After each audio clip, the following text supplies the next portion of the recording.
देखते हैं, सॉल्व करते हैं कैसे सॉल्व होगा। एक वर्ग की चारों भुजाओं पर एक वर्ग बना हुआ है जिसकी चारों भुजाओं पर 4 अर्धवृत्त है। हमने एक यहाँ पे वर्ग बनाया, एक वर्ग बनाया, इसकी चारों भुजाओं पर 4 अर्धवृत्त है। 4 अर्धवृत्त बना दिया हमने, देखिए 4 अर्धवृत्त बना दिया। अब यदि वर्ग की भुजा 14 सेंटीमीटर है, मतलब ये कितना है, टोटल 14 सेंटीमीटर है, 14 सेंटीमीटर है। तो ये अर्धवृत्त है, ये अर्धवृत्त है, तो अर्धवृत्त की त्रिज्या कितनी हो जाएगी, 7 सेंटीमीटर हो जाएगी कि नहीं हो जाएगी, हो जाएगी। पूरी आकृति का क्षेत्रफल क्या होगा, पूरी आकृति का क्षेत्रफल पूछ रखा है। देखो अर्धवृत्त का, जो अर्धवृत्त का व्यास होगा, ठीक है, वही वर्ग का भुजा होगा।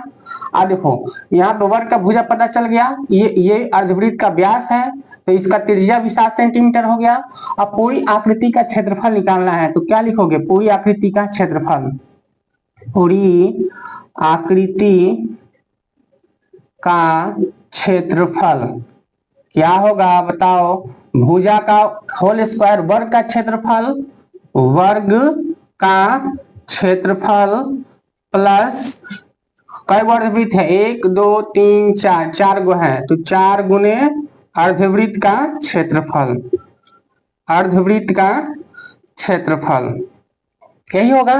अब देखो वर्ग का क्षेत्रफल कितना होता है, भुजा का होल स्क्वायर प्लस 4 गुने अर्धवृत्त का क्षेत्रफल पाई आर स्क्वायर बाई 2, यही तो होता है, हो गया।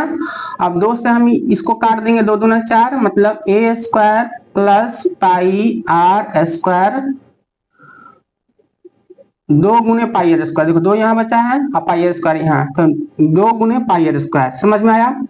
आप देखो रख देंगे ए का मान यहां से रखेंगे, वर्ग का भुजा कितना है 14, तो 14 का स्क्वायर प्लस 2 गुना पाई का मान 22/7 गुना आर का मान कितना 7 है, तो 7 का स्क्वायर कर देंगे हम। 14 का स्क्वायर 196 होता है, प्लस 2 गुना 22/7 गुने 7 49, ठीक है, 7 7 49 है, 7 से कैंसिल हो जाएगा, 7 का वर्ग 49 होगा और 7 से कैंसिल कर देंगे तो 7 बार में कैंसिल हो जाएगा, 7 7 49 हो जाएगा, 7 में 14, 14 28 के 8 बचा 2, 14 28 29 30, 308, 2 गुने 22 गुने 7 में गुना करेंगे 308 आएगा, और ये आया है 196, समझ में आ रहा है, समझ में आ रहा है।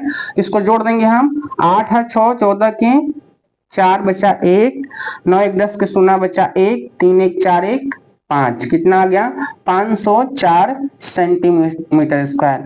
ये बहुत इंपॉर्टेंट है।